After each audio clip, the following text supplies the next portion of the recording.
In the depths of the human mind lies a realm of uncharted territory, the gateway of the mind. A hidden world where the lines between reality and illusion blur, where the darkest fears and deepest desires take on a life of their own. As a group of unsuspecting individuals delve into this forbidden realm, they are confronted with their own inner demons, their deepest buried secrets, and their most horrifying nightmares. But the gateway of the mind is not just a place of darkness and despair. It is also a place of immense power, where the mind can achieve anything it can imagine. Will they succumb to the darkness within, or will they find the strength to conquer their fears and unlock the hidden potential of their minds? Join us as we explore the depths of the gateway of the mind, where nothing is as it seems, and the only limit is the power of the human imagination.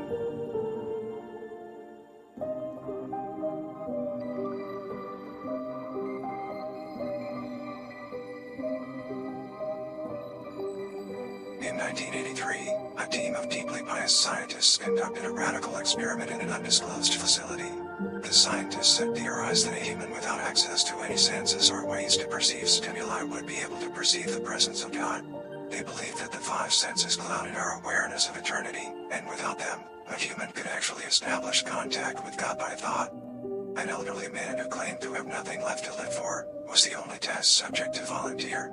To purge him of all his senses, the scientists performed a complex operation in which every sensory nerve connection to the brain was surgically severed. Although the test subject retained full muscular function, he could not see, hear, taste, smell, or feel.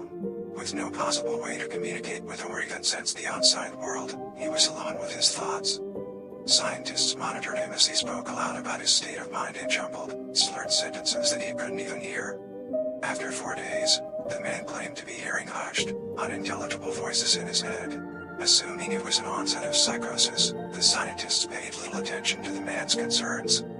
2 days later, the man cried that he could hear his dead wife speaking with him, and even more, he could communicate back. The scientists were intrigued, but were not convinced until the subject started naming dead relatives of the scientists.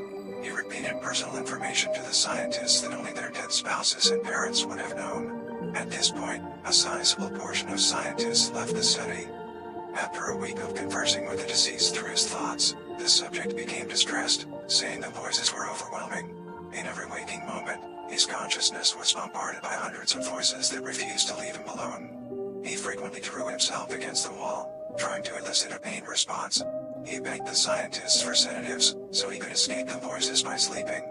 This tactic worked for 3 days, until he started having severe night terrors. The subject repeatedly said that he could see and hear the deceased in his dreams. Only a day later, the subject began to scream and claw at his non-functional eyes, hoping to sense something in the physical world. The hysterical subject now said the voices of the dead were deafening and hostile, speaking of hell and the end of the world. At one point, he yelled, "No heaven, no forgiveness," for 5 hours straight.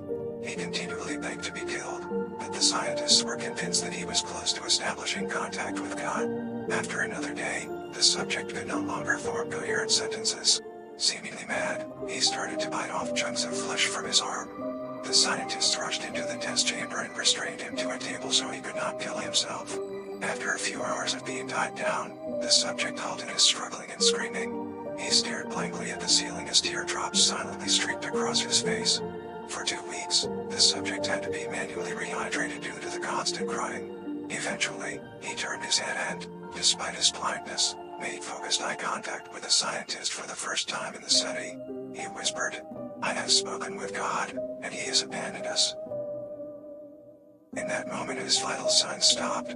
There was no apparent cause of death. Thank you for watching. Like and subscribe if you enjoy these videos.